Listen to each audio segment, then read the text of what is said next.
sometimes your childhood trauma does not occur until you're an adult.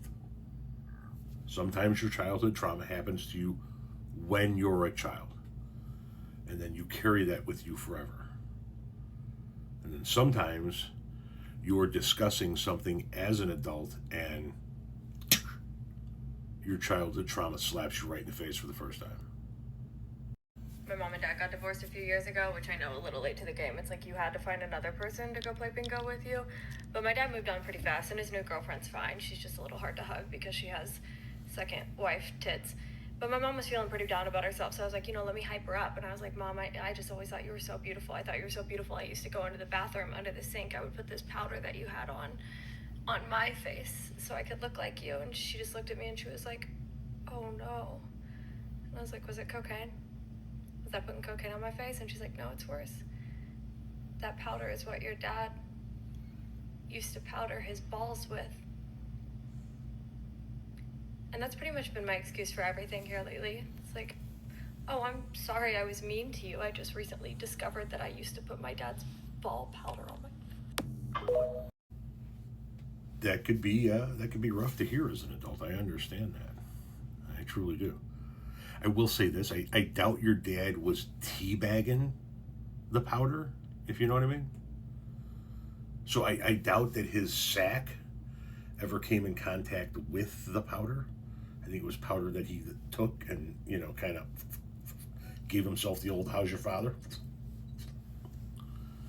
I just listen, I don't know your old man, I don't know your family. I'm not trying to pretend like I do. I'm just saying I highly doubt the old man was like, rah, rah, rah, rah, rah.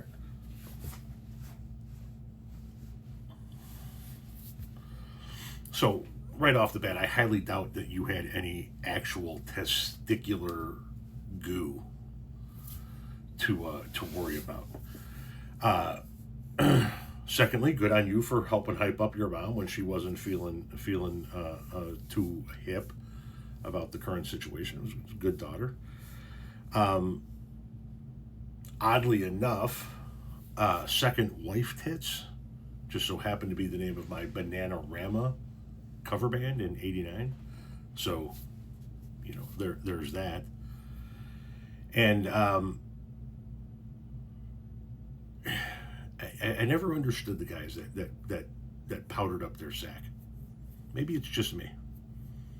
But I worked landscaping for many, many years, and I wasn't always super big. I was a big guy for a long time. And we used to bust our asses out there in the summer heat. And we developed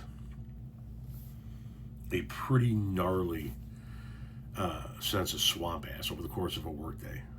And I can only imagine the type of lumpy pancake batter that would have been created in my nether region had I powdered up before heading out for work. Not to mention the fact, and listen, I'm not trying to traumatize you even further, but hopefully the old man washed himself before he did the deed with your mom, so she wasn't putting Hostess little powdered donut nuts in her fucking mouth while they were getting busy, because that would have just been nasty.